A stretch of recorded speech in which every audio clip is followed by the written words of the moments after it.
de recomendações para os irmãos de como conviver em comunidade, de como viver como igreja, de como viver como irmãos. E este texto específico faz questão de dizer, de forma imperativa, estejam sempre alegres.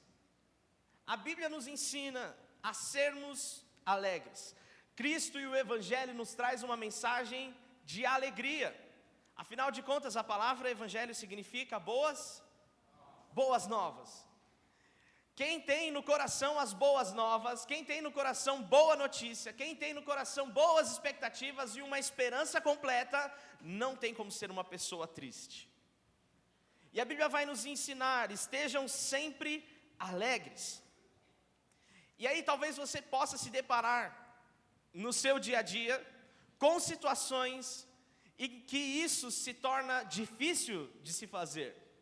É difícil estar alegre quando está acontecendo algum problema. É difícil estar alegre quando acontece algo ruim na sua vida. É difícil estar alegre quando nós passamos por provações. Mas não tem problema nenhum quanto a isso. Porque a Bíblia nos ensina que a nossa alegria não tem absolutamente nada a ver com as circunstâncias que nós estamos vivendo na nossa vida. Lembra que eu falei que nós iríamos visitar 2 versículos hoje? Eu quero pedir para você abrir comigo em Tiago, no capítulo 1, versículo 2 e 3. Está ali no telão. Diz assim: meus irmãos, considerem motivo de quê? É uma alegria pequena? Não. É uma alegria mais ou menos? Não. Considerem motivo de grande alegria o quê? Sempre que passarem por qualquer tipo de provação. Verso 3: pois sabem que quando a sua fé é provada, a perseverança tem a oportunidade de nascer. Olha só que legal. Para nós cristãos, para nós que encontramos a boa notícia do Evangelho, para nós que encontramos Jesus no caminhar da nossa vida, a nossa alegria não tem a ver com as circunstâncias que nós estamos passando hoje na nossa vida. A nossa alegria não tem a ver com o tamanho da nossa conta bancária, nem com a relevância que nós temos nas redes sociais, nem com o número de seguidores ou likes que você recebe. A nossa alegria não tem a ver com o que nós temos em casa, onde chegamos. A nossa alegria tem a ver com uma pessoa, e essa pessoa é Jesus Cristo. Em Tiago nós lemos: considerem motivo de grande alegria quando vocês passarem por provações, porque são nesses momentos em que a sua fé é provada, e a sua fé nessa situação gera perseverança. E que alegria é essa em ter provações? Não é alegria em ser provado, irmão. Não é alegria em passar dificuldade. Ninguém pode ficar alegre em ser provado. A chave deste versículo está no versículo 3 de Tiago: pois sabem que quando a sua fé é provada, a perseverança tem a oportunidade de crescer. Nós não somos alegres porque não passamos por dificuldades. O crente não é alegre porque tem dificuldades no dia a dia. O crente não é alegre porque gosta de sofrer. O crente é alegre porque tem a sua fé firmada em Cristo Jesus, e em Cristo Jesus encontra perseverança. Nós não estamos aqui hoje e podemos dizer que estamos felizes e alegres porque não passamos por nenhuma luta esse ano ou nenhuma dificuldade. Nós temos a alegria de saber que até aqui Jesus nos ajudou, e até aqui Jesus esteve conosco. A alegria do crente não tem absolutamente nada a ver com as circunstâncias da sua vida, mas tem a ver com o fato de ter Jesus na sua vida. E essa fé que nós temos em Jesus gera em nós perseverança. Talvez você tenha passado um ano difícil, tenha passado por momentos difíceis, momentos de tristeza, momentos complicados. Todos nós passamos aqui por alguma provação este ano, mas a alegria nossa não está em não ter passado nada, mas de ter ficado firme até aqui. Você está aqui? Então você tem um motivo para agradecer ao Senhor. Ele esteve conosco até aqui. Você perseverou, eu e você chegamos até aqui, e podemos agradecer a Cristo por estarmos aqui, apesar das dificuldades. Amém? Vamos para o verso 17. Nunca deixem de orar. Em outras traduções mais mais tradicionais, tem o famoso orai sem cessar. Eu trouxe esse mesmo texto no GR dos Jovens, e eu falei assim, a expectativa que a gente tem quando lê esse texto, é que é aquele crente que acabou de encontrar Jesus, está no primeiro amor, e ele está falando com a pessoa e está orando para Jesus, ele está orando em todo o tempo, ele acorda de manhã orando e passa o dia não tem um segundo do dia que ele passe sem orar. Mas com o tempo vai passando, e a nossa oração que era todo dia, vai virando 2 horas, 1 hora, 30 minutos, 20 minutos, 5 minutos, 1 minuto e meio, até chegar àquela oração da noite desesperada que você fala, Jesus, obrigado pela noite, obrigado pelo dia, agora eu vou dormir, que o Senhor abençoe a minha noite. E o texto nos ensina a dizer, nunca deixem de orar, orai sem cessar. O original usa um termo em grego, que é adialeptos. Eu quero explicar aqui, contei para o pastor a experiência no domingo, eu falei uma frase na abertura, e aí o pastor depois disse, né, essa frase é de tal pessoa e tal. Aí minha irmã chegou no final do culto e falou assim para mim, eu estou decepcionado, eu pensei que você fosse um poeta, mas você copiou essa frase de outra pessoa. Falei, não, muita coisa do que a gente fala, não dá para fazer citação, porque senão a gente ia fazer um calhamaço de mensagens só para explicar de onde a gente tira algumas inspirações do que a gente fala. Eu não falo grego, mas a gente tem um material de apoio, e esse termo adialeptos, ele era usado para falar de coisas que eram constantes.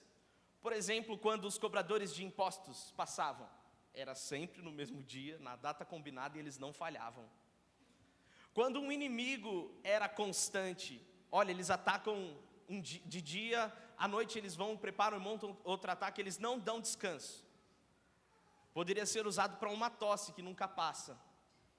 É algo constante, é algo certo de que vai acontecer outra vez. O que a Bíblia está dizendo para nós é que a nossa oração tem que ser constante.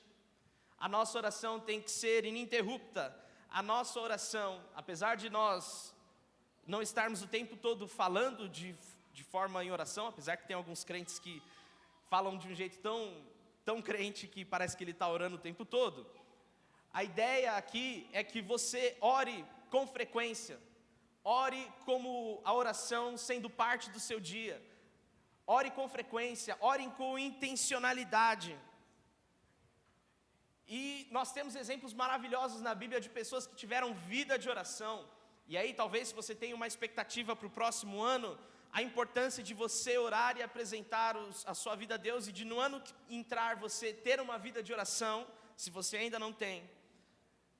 Nós podemos lembrar de várias pessoas que tiveram uma oração, que fizeram uma oração, e tiveram a sua história, a sua vida marcada pela experiência que tiveram com Deus. Posso dizer aqui, Josué orou e o sol parou. Daniel orava com frequência. 3 vezes ao dia, Daniel ia lá e orava. E os inimigos de Daniel tiveram uma oportunidade de colocar ele na cova com os leões. Mas aquele homem que tinha uma vida de oração saiu de lá ileso. Quantos exemplos nós temos na Bíblia de homens que pararam, oraram e viveram algo especial com Deus? E nós olhamos para a vida dessas pessoas e achamos que as experiências boas com as orações estão reservadas apenas para esses grandes homens, apenas para os líderes, apenas para os pastores, apenas para os profetas, e não é.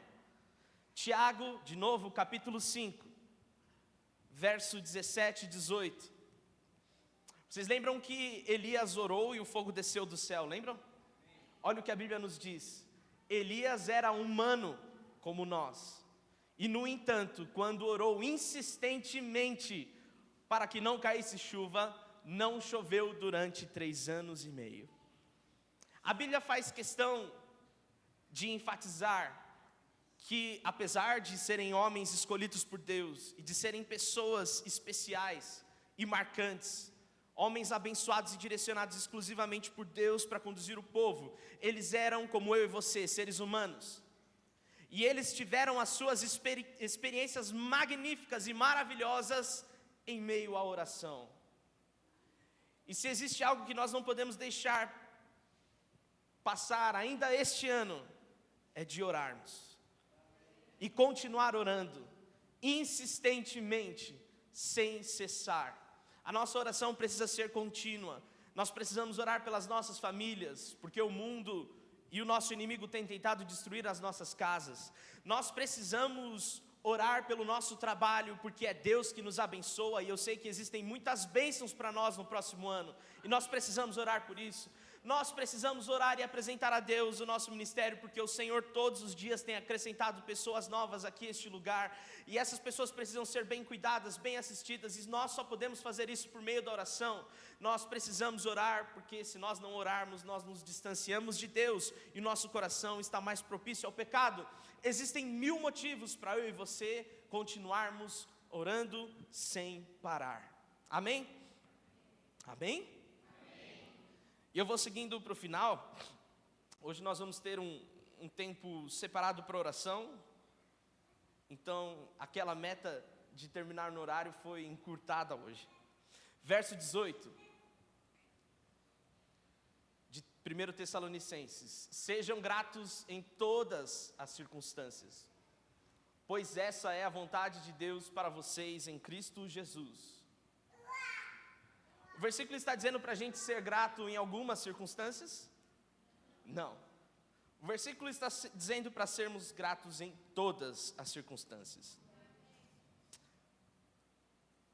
E eu quero abrir aqui a oportunidade de você refletir dentro do seu ano, apesar das dificuldades, pelo que você é grato a Deus. Você pode ser grato pelo que você já tem. Repita comigo. Grato pelo que já tenho.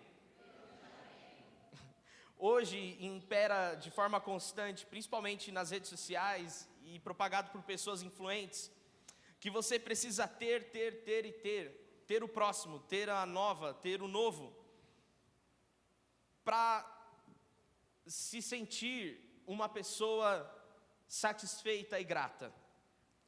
Se eu não tiver o próximo iPhone, meu ano não foi completo. Se eu não tiver a próxima bolsa, meu ano não foi completo. Se eu não tiver aquele carro que lançou, ou aquele carro que eu quero, meu ano não foi completo. Minha vida não está completa.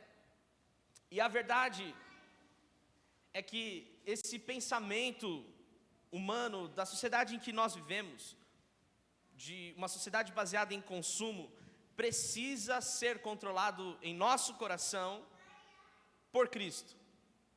Amém? Nós vivemos num mundo capitalista, e o capitalismo nos diz isso: você precisa comprar, você precisa ter, você precisa querer. Nós ligamos a TV, alguém liga a TV ainda hoje?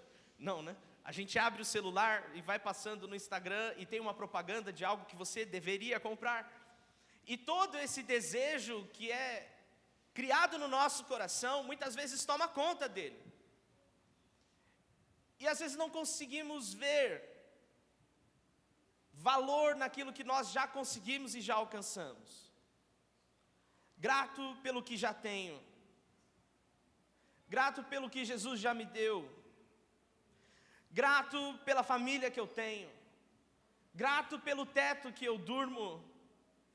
Grato pelo carro que eu tenho, mesmo que não seja o melhor carro do mundo, mas é o carro que Deus me deu. Grato pelos amigos que Jesus me deu. Grato pela vida que Ele me deu. Grato pela saúde que eu tenho. Se nós nos prendermos apenas nas vontades que nós temos de conquistarmos, nós vamos ser pessoas ingratas, que vivem com um coração ingrato. E isso é algo perigoso. Você quer fazer um raciocínio junto comigo? Amém? Nós fizemos o último GR com os jovens. E eu sou uma pessoa muito observadora. E é assim, a gente manda nos grupos assim: olha, quem precisa de carona? Antigamente qualquer igreja que tivesse um grupo de jovens com mais de 20 pessoas precisava ter uma Kombi. Porque provavelmente só uma pessoa tinha habilitação e ninguém tinha carro. E no grupo a gente tinha espaço sobrando nos carros que os jovens têm. Olha só que legal, como as coisas mudaram. Muitas pessoas tiveram acesso ao estudo. Apesar de nós vivermos num país ainda em desenvolvimento, nós temos uma vida razoável. Se você for pensar que existem pessoas vindo da Venezuela, da Bolívia, de outros países para cá, de outros países vizinhos para cá, porque aqui eles encontram uma vida melhor, é porque nós temos alguma coisa de bom. Muitas pessoas aqui já conquistaram o sonho da sua casa própria, já conquistaram o seu carro, já conquistaram as suas coisas, e na verdade o mundo deu um crescimento na qualidade de vida financeira das pessoas. E ao passo em que as pessoas têm mais dinheiro, compram mais coisas, têm mais coisas, os índices de depressão aumentam, os índices de compra de antidepressivos disparam, os índices de suicídio triplicam todos os anos. Isso prova que a nossa alegria e o nosso coração não precisa apenas de coisas para ter, precisa de algo que faça sentido e que complete de verdade. Isso não quer dizer que você não deva sonhar para o próximo ano, muito pelo contrário, continue sonhando, orando e pedindo a Deus. Nós vamos nos alegrar quando você tiver vitórias, juntos, vamos nos alegrar juntos. Mas o que eu quero dizer é que se você não olhar para o que você já conquistou hoje, se você não ver o que Deus já te abençoou em ter, se você não for grato pelas coisas que você já tem, as outras coisas que você alcançar também não vão ter sentido. Você só vai encontrar a próxima que não vai ter sentido. Você só vai conquistar o próximo que não vai ter sentido, que vai te deixar apenas vazio. Seja grato a Cristo porque Ele te deu tudo, te deu saúde, te deu vida hoje pela manhã, te abençoou com o seu emprego, que você conquistou a sua casa, o seu carro. Seja grato pelo que você já tem. Amém? E em segundo, grato em todas as circunstâncias. É o que o versículo nos diz para ser. Gratos no dia da provação, gratos no dia da alegria, grato quando nós temos muito e também quando temos pouco, grato no dia em que perdemos e também gratos no dia que vencemos. A ingratidão pode fazer com que você não consiga perceber que o Senhor é contigo todos os dias. Se você tiver no seu coração a certeza de que é o Senhor que te abençoa, de que é o Senhor que te dá saúde, de que é o Senhor que está com você, então você consegue ver nas vitórias que você tem o Senhor. Agora, se você vive uma vida de ingratidão, em que você luta sozinho e pensa conquistar as coisas sozinho, tudo que você tem nas coisas que você conquista é tristeza e desesperança.